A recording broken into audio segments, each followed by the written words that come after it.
Olá, boa noite. Está começando mais uma edição do Jornal Toda Hora. Eu te convido a acompanhar comigo as notícias desta madrugada.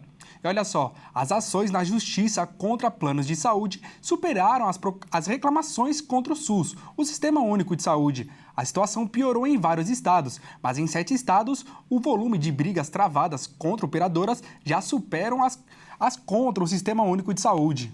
O volume de ações judiciais de consumidores contra planos de saúde já responde por 47% de toda a judicialização da saúde no país. O crescimento é percebido em vários estados. Em 7 deles, as disputas que questionam o serviço prestado por operadoras já superam o número de processos contra o Sistema Único de Saúde, como no Rio de Janeiro, São Paulo e Bahia. O cenário desafia magistrados e pressiona os preços dos contratos, que sofrem reajustes mais severos pelas operadoras numa tentativa de compensar as perdas com os processos. Segundo dados do Conselho Nacional de Justiça, até o fim de outubro de 2025, consumidores levaram aos tribunais mais de 280 mil ações contra operadoras de planos de saúde. Em alguns estados, a discrepância entre o volume de processos contra o SUS e contra operadoras se destaca. Especialistas apontam que a maioria das ações são por recusa de tratamento, portabilidades negadas e reajustes abusivos. Segundo eles, os canais de diálogo com as operadoras são insuficientes.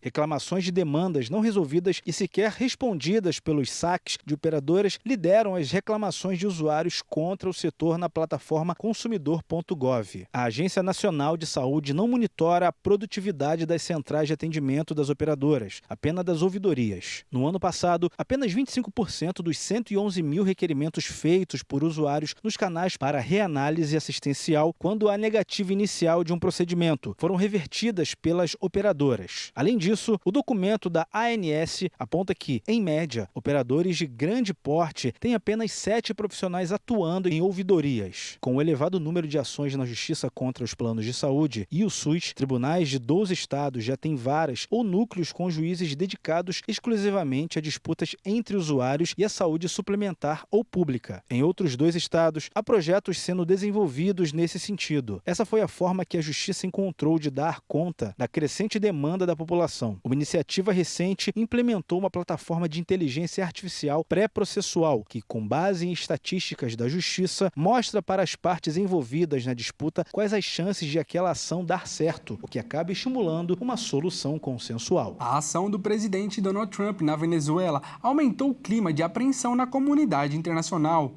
O comandante da maior economia do planeta não está escondendo que outros países estão na sua mira. Donald Trump sempre fala em conquistas, lembrando um antepassado em termos de vocação chamado Alexandre o Grande, que construiu o Império Macedônio, um dos maiores da antiguidade. Assim como Alexandre, o presidente americano não economiza artilharia pesada pelo ar, mar ou terra. Nos últimos 12 meses, os Estados Unidos bombardearam 7 países: Síria, Iraque, Irã, Nigéria, Iêmen, Somália e agora a Venezuela. Ao mesmo tempo, o presidente tira fotos sentado em mesas de negociação para tentar acabar com 2 guerras, da Rússia contra a Ucrânia e de Israel com os palestinos na faixa de Gaza. Afinal, ele acha que merece o Nobel da Paz. Invadir a Venezuela foi, segundo Trump, pelo bem de todos. Vários especialistas já questionaram o ato, que violou muitas leis internacionais. Mas nem Trump, nem os seus assessores concordam com isso, mesmo que as normas estejam em documentos assinados por outros presidentes dos Estados Unidos. Durante a operação para capturar Maduro, a força de elite matou 32 soldados cubanos, que faziam a segurança do agora presidente deposto. E o governo de Cuba já recebeu um aviso para ficar alerta, porque mereceria um castigo.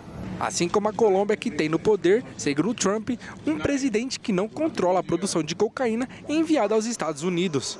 Diante da ameaça, o ex-guerrilheiro Gustavo Petro, que jurou nunca mais pegar em armas, afirmou que neste caso não terá opção. Mais perto das fronteiras americanas, o perigo estaria nas facções criminosas do México, que precisam ser combatidas.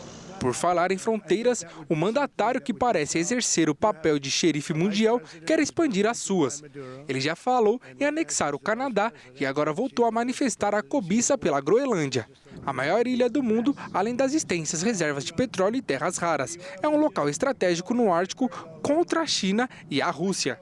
Ainda mais pelos caminhos abertos pelos derretimentos das calotas polares causadas pelo efeito estufa, que o presidente americano diz ser besteira. O trabalho será intenso este ano, mas ele acredita que dará tempo para comparecer à cerimônia do Nobel da Paz deste ano em outubro, para o qual ele já se candidatou. E uma notícia boa, a Anvisa liberou o estudo clínico de fase 1 em humanos da polilaminina, proteína voltada para o tratamento de lesões na medula espinhal. A substância faz parte de um estudo da Universidade do Rio de Janeiro há mais de 20 anos. Durante esse período de estudos, a polilaminina já havia mostrado resultados promissores em testes iniciais, ainda limitados, com recuperação parcial de movimentos, em alguns casos considerados improváveis. Agora, pela primeira vez, o tratamento entra num protocolo formal de pesquisa clínica aprovado pela Anvisa. É um passo indispensável antes de qualquer avaliação